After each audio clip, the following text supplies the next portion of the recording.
Introduction. In Atomic Habits, James Clear emphasizes that small changes can lead to remarkable results over time. One of the most powerful and often overlooked elements in shaping our habits is the environment we live and operate in. The environment acts as a silent force that influences our behavior, often more than motivation or willpower. One environment shapes behavior. Clear argues that human behavior is largely driven by cues, and most cues are embedded in our surroundings.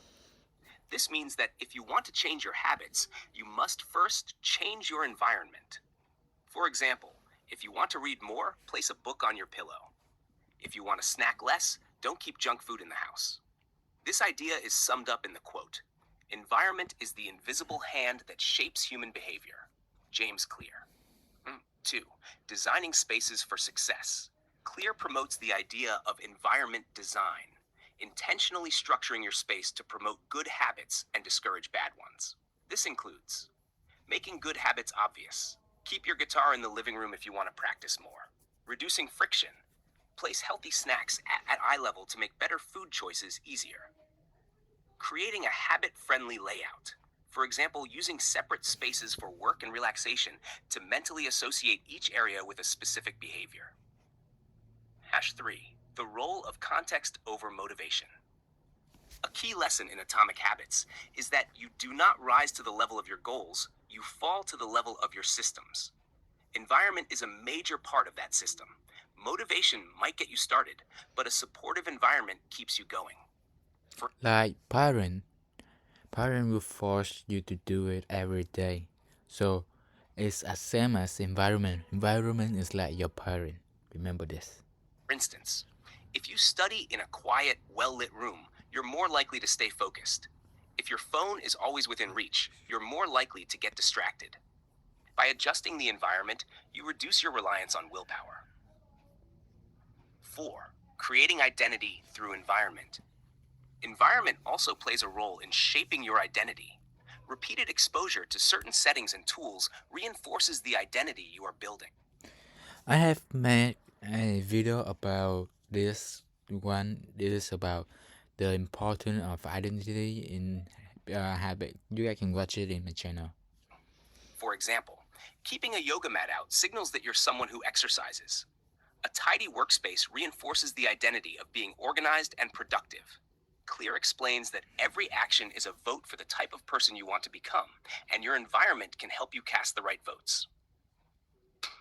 5. Environmental inversion. Break bad habits. Many truck withdrawers they choose to go in the the space for withdrawal truck. Why? Because in that environment there's definitely absolutely different than the one they are trucking. Like they will addicted to truck if they surrounded by many human is smoking or like using heroin, but if they go into an environment like army, they want and they can addictive to drug because there's in that environment it have discipline, it have rule, and it have surrounding people around you is a perfect set people that they will have rule. Yeah, that's what I want to say. To break bad habits, Clear suggests doing the opposite. Make cues for bad habits invisible. Delete distracting apps or move the TV remote out of reach. Increase friction for bad habits. If you want to stop using social media, log out after every use or delete the app entirely.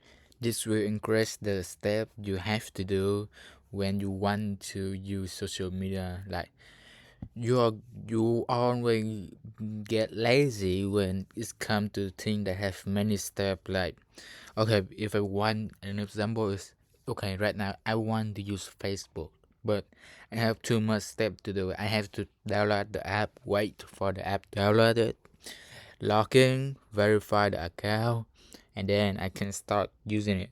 But we are human. We are a great. We are a lazy creature, so we won't want to do it unless our desire is too big and too much. That will force us to do it. These tweaks to your environment can make a massive difference without needing huge amounts of willpower. Conclusion: the environment isn't just where we live, it's a powerful tool for behavior change. Atomic Habits makes it clear that by shaping our surroundings, we can make good habits easier and bad habits harder. Whether it's placing a Sure, book where you can see it or removing distraction from your workspace, the right environment set you up for success by default. That is the reason why many successful people they go by group, they go by party. Because why? They're surrounded by many other successful people. That is most important lesson. Remember that.